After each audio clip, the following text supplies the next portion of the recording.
Olá pessoal, tudo bem com vocês? Aqui é o professor Wesley, essa é a nossa aula acerca do reino fungi. Então, nela basicamente discutiremos aqui algumas das características que são inerentes aos fungos, pensando em fungos unicelulares ou fungos pluricelulares, beleza? Como ponto de partida, eu gostaria de trazer a vocês essa reflexão de um autor bastante consagrado aqui dentro das ciências biológicas, que é o Raven, que nos traz o seguinte: os fungos estão literalmente em todos os lugares da Terra. O seu impacto ecológico não pode ser subestimado, pois, junto com as bactérias heterotróficas, são as principais decompositoras da biosfera. Os decompositores são tão necessários à continuidade da vida quanto os produtores de alimento.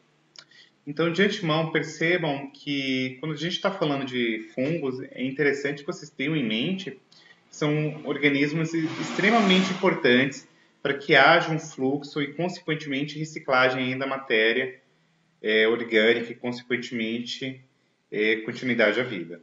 Perfeito? Posto isto, a gente começa aqui a fazer uma caracterização acerca dos fungos. O primeiro aspecto interessante são organismos eucariotos, isto é, apresentam aqui um material genético compartimentalizado aí dentro do envoltório nuclear, perfeito. Além disso, eles podem ser uni ou pluricelulares, isto é, podem ser formados por uma única célula ou por mais de uma célula. Possuem uma parede celular constituída pelo polissacarídeo quitina. Aqui não se lembre, a quitina é um polissacarídeo que tem aí resíduos de N-acetil, então, consequentemente, tem aí nitrogênio na sua estrutura.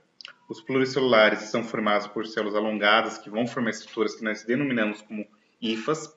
Mais adiante eu demonstro aqui a vocês o que é uma hifa, tá bom?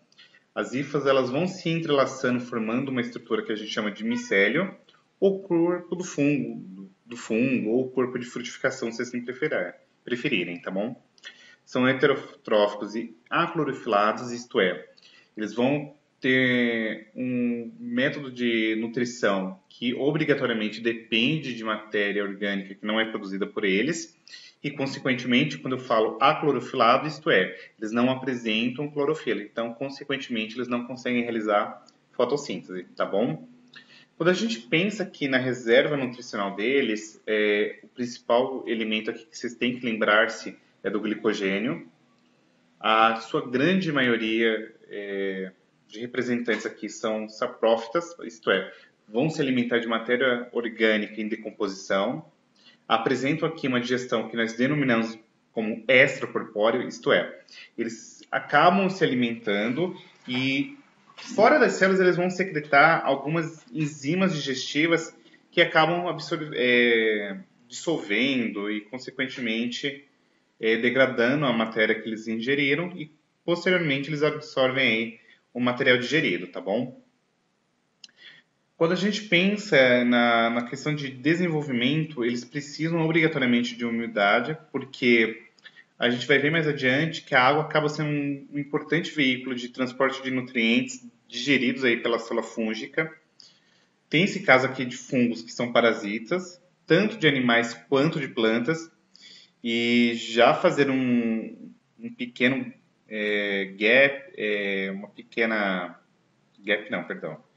um pequeno link com a atualidade, a gente já sabe que existe aí alguns fungos de interesse médico sanitário bastante importante. Por exemplo, agora no contexto da pandemia do Covid-19, soube-se aí que no hospital em Salvador tinha-se um caso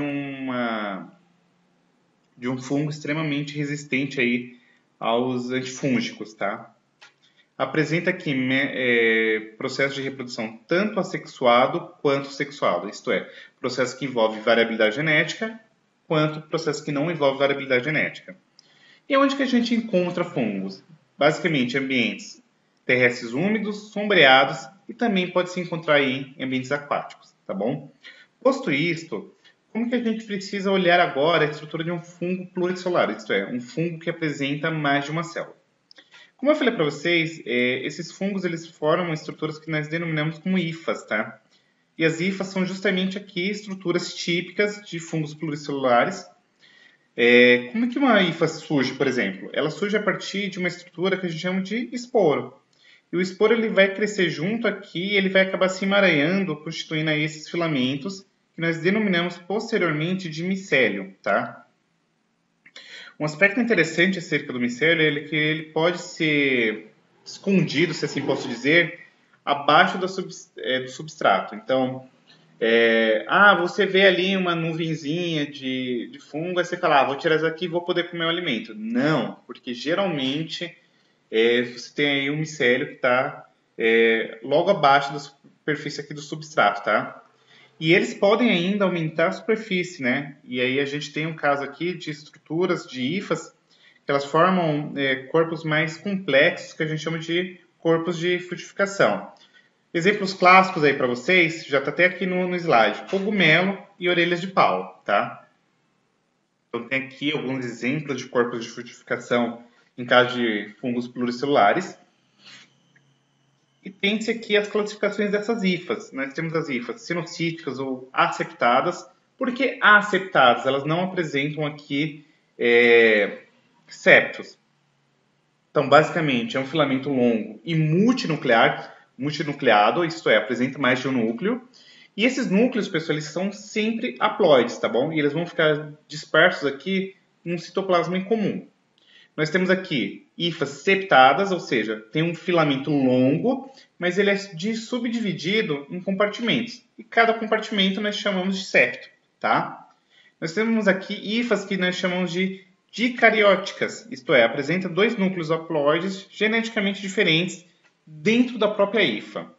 E nós temos aqui, por fim, uma hifa denominada como monocariótica, que possui aqui núcleos haploides geneticamente idênticos dentro de uma mesma hifa. Então vamos dar uma olhadinha aqui como que seria esses exemplos aqui de hifas. Nós temos aqui a hifa sinocítica ou aceptada, percebam que não tem septos, ou seja, subdivisões, é multinucleada, tá bom? Apresenta aqui uma parede celular de quitina. Em contrapartida, a hifa septada, percebam que ela tem aqui discos que vão fazendo septos, então ela é subdividida, tá bom? E aí o que acontece? Essas subdivisões aqui, esses septos, você vai ter alguns poros que permitem um fluxo de organelas e materiais dentro da célula. Posto isto, quero que vocês entendam ainda que quando a gente está falando de uma estrutura, de um fungo pluricelular, é de interesse que vocês saibam que nós temos aqui contexto de hifas septadas dicarióticas, ou seja, vocês estão vendo que tem dois núcleos haploides dentro de uma mesma hifa. Quando eu falo de uma hifa septada monocariótica, cada septo só vai ter um único núcleo haploide. Então, por descargo de consciência, eu vou repetir aqui para ficar claro. Pensou numa dicariótica? Em cada septo você tem dois núcleos haploides que são geneticamente diferentes. E aí, quando você pensa agora numa hifa septada monocariótica, você tem aqui, núcleos haploides que são idênticos, tá bom? Posto isto, a gente olha agora a estrutura de um fungo unicelular, ou seja, um fungo que apresenta uma única célula, perdão. Então, como eu falei, formado por uma única célula, não formam nem hifas e nem micélios, como o caso aí das pluricelulares que a gente comentou anteriormente. Geralmente apresentam uma forma ovulada ou esférica, são chamadas genericamente de leveduras, e muitas das vezes esses tipos de fungos, eles realizam um fenômeno, um processo metabólico denominado como fermentação, ou seja, é um processo que vai formar ATP na ausência de gás oxigênio, tá bom? Reproduzem-se assexuadamente por brotamento, a gente vai entender o que é esse processo aqui. E o principal representante que a gente sempre comenta é o Saccharomyces cerevisiae. Você já deve ter ouvido falar desse bonito aqui. Aqui teria que ser um C, não S, tá? E aí a gente vai ver aí os brotos, o gênero da célula, como que se dá esse processo, tá bom? Então, pensou em fungos unicelulares, nós temos aqui algumas classes, alguns grupos. Nós temos aqui os higomicetos, os acomicetos, os basidiomicetos e o deuteromicetos. Professor do céu, o que é isso? Vamos lá que vai dar bom, tá? Bem simples. Primeiro, Os icomicetos, olha que coisa linda. Tem uma diversidade.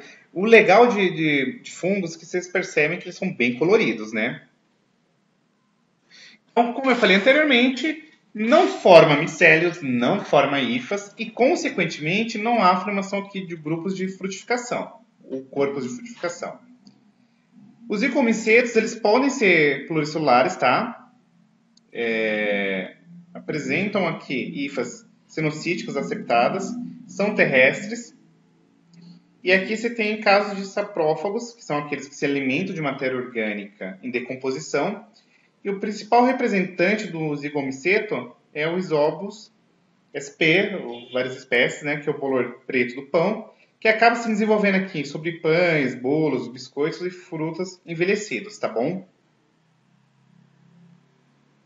Como que é o processo de reprodução assexuada, ou seja, que não envolve variabilidade genética? Primeiro, as hifas aqui, elas originam o esporângio. O esporângio, ele vai produzir os esporos, então, olha que legal. Pensou em produção de esporo? Esporo é sempre haploide, tá? Então, aqui você tem uma meiose espórica.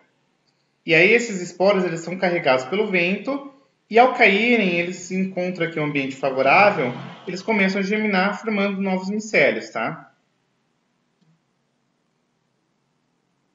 Mas em contrapartida, nós também temos aqui a reprodução assexuada. Sexuada envolve o quê? Variabilidade genética. Então, qual que é a grande sacada aqui? Você tem hifas de tipos sexuais diferentes que acabam produzindo ramos que se crescem em direção, tá? As extremidades acabam formando aqui estruturas que a gente chama de gametângios. Então, ó, você tem aqui uma hifa de um sexo e de outro sexo. Elas formam essas estruturinhas, elas se unem aqui formando os gametângios. Esses gametângios, eles se unem aqui depois, tem aqui dentro os gametas, perdão, que acabam se fundindo, formando o zigo esporângio.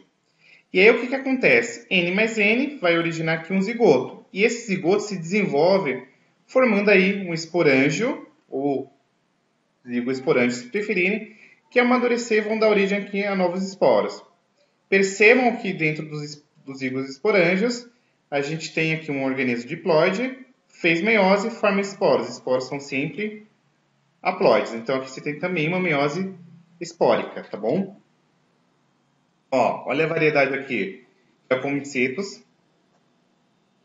E quais são as características deles? Primeiro, podem ser tanto unicelulares quanto pluricelulares. Quando a gente fala aqui de um contexto de um ascomiceto pluricelular, ele também forma um corpo de frutificação denominado como ascocarpo, tá? Então, para não dar ruim, para vocês não ficarem perdidos, falar, meu Deus do céu, o que esse louco está falando? Uma hora está falando de pluricelular, agora está de unicelular, agora voltou para pluricelular. Socorro! Vamos lá. Falei de ascomiceto, ele pode ser tanto unicelular quanto pluricelular, tá bom? Pensou em pluricelular, então vale aquele lance de hifa, de septo, de micélio. Ai, meu Deus, socorro. Mas no caso aqui do pluricelular, ele forma um corpo de frutificação que a gente chama de ascocarpo. E quando a gente está falando de representantes unicelulares, a gente tem aqui o caso clássico do Saccharomyces cerevisiae, tá? Alguns são comestíveis, como o caso aí das trufas, e alguns são utilizados aí na indústria de bebidas alcoólicas, como o caso da Saccharomyces cerevisiae, tá? Então tem aqui alguns representantes, ó. O tuber, o penicillium nutato, o penicillium cambert, penicillium roquefort, o Saccharomyces cerevisiae. Então percebam que tem bastante coisa que a gente pode produzir aqui a partir deles. Ó, penicilina, queijo, as trufas que são bastante utilizadas aqui na culinária. Saccharomyces cerevisiae, a gente faz bebida alcoólica, fermento, ibiriri, bororó, tá bom? E aí, quando a gente está falando de reprodução assexuada, que é o caso de brotamento em leveduras, o que acontece aqui? A levedura, através de mitose, ela vai originar novas células que a gente chama de brotos ou gemas, tá bom? E aí o que acontece? Lá, quando a gente forma esse broto, ele acaba se separando do seu progenitor e aí ele vai formar uma nova colônia aí se ele permanecer unido anatomicamente, tá bom? Pensando-se agora na reprodução unicelular de aplomicetos, a gente ainda tem a reprodução sexuada.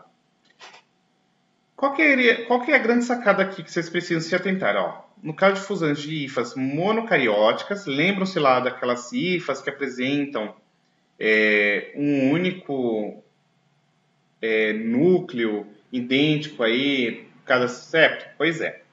Nós temos um fenômeno chamado aqui de plasmogamia, que acaba formando aqui hifas dicarióticas. Porque tem dois núcleos que são separados. Separados não, eles são geneticamente diferentes, perdão. E aí essas hifas dicarióticas, elas acabam se desenvolvendo e formando aqui corpos de frutificação, que é o caso aí do ascocarpo. Esse corpo de frutificação, pessoal, eles têm aqui algumas hifas que são férteis, então a gente está aqui, ó, que acabam fundindo seus núcleos formando um zigoto diploide, tá? E aí o que acontece? Esse zigoto ele se divide por meiose, ó. Então, opa, zigoto dividiu-se por meiose. Ele forma aqui 4 células haploides e cada célula haploide aí se divide por mitose, formando no final 8 esporos. Então, começa a priori com uma meiose, depois tem-se aí uma mitose, tá bom? Aí pensa aqui os bradiomicetos, olha, são bastante diversos. E aí, qual que é a grande sacada deles? Formam corpos de frutificação denominado como basidiocarpos, mais popularmente conhecidos aí como cogumelos. Possuem hifas septadas. Eles podem também emitir algumas substâncias monsterosas que atraem insetos, acabam dispersando também seus esporos. Alguns cogumelos possuem substâncias alucinógenas, e são utilizados aí por tribos de indígenas em rituais religiosos, tá? Muitos são utilizados aqui na gastronomia, como o caso do champignon. E aí tem alguns exemplos aqui, ó, Piscobili mexicana, que é um alucinógeno. Nós temos o Acoquilus campestre, que é comestível aí, que é o caso do champignon. Nós temos aqui o caso da orelha de pau. Tem a reprodução sexuada aqui, ó, germinação dos esporos e fusão dos micelos monocarióticos haploides, formação de hifas dicarióticas, as quais a gente forma aqui um corpo de frutificação. Algumas hifas dicarióticas aí, elas acabam se frutificando e desenvolvendo basídeos. E esses basídeos, eles fundem os núcleos formando aqui um zigoto 2N. E esse zigoto 2N sofre meiose, originando 4 basidóporos ou esporos. E estes amadurecem aí quando liberados no ambiente, reiniciando o ciclo. Percebam que é tudo cíclico aqui o rolê, tá? Nós temos aqui os deuteromicetos. São fungos que ainda não fungos. Como que eu poderia facilitar isso aqui para não dar ruim para vocês? Seria fungo, mas não fungo, e aí a gente não tem nenhuma classificação acerca dos 3 grupos anteriores que a gente havia comentado, tá? Eles são chamados de imperfeitos porque eles abrigam em algumas espécies cuja posição taxonômica não é bem definida, pode ser uni ou pluricelular, e são encontrados aí em diversos ambientes, tá bom? E por fim, mas não menos importante, quando pensa em fungo, ele pode ter função na questão da decomposição de matéria orgânica, como eu comentei anteriormente, interesse aqui na gastronomia. Tem alguns casos aqui de parasitismo na espécie humana, então tem aqui alguns casos de micose, como a candidíase ou a frieira, que pode ser chamado de pé de atleta, tá? Tem aqui também parasitismo em plantas, como o caso da ferrugem ou esporão de centeio. A importância aqui, quando a gente está falando da produção de antibióticos, caso vocês não saibam, lá no ano de 1928, o Alexandre Flamer, ele conseguiu produzir um antibiótico através aqui de um fungo. Então a gente já tem aí algumas substâncias antimicrobianas que derivam de fungos. Tem associações mutualísticas, como o caso das micorrizas ou dos líquens, então tem uma importância ecológica bastante significativa. Então percebam que falar em fungos não é simplesmente falar, é um cogumelo. Percebam que tem um leque de várias coisas, tá bom? E por fim, é isso. Espero que vocês tenham curtido a aula. No nosso encontro presencial eu vou estar destacar com calma os ciclos, mas isso daqui é só para vocês terem uma visão geral do processo, tá bom? Beijão e até a próxima aula.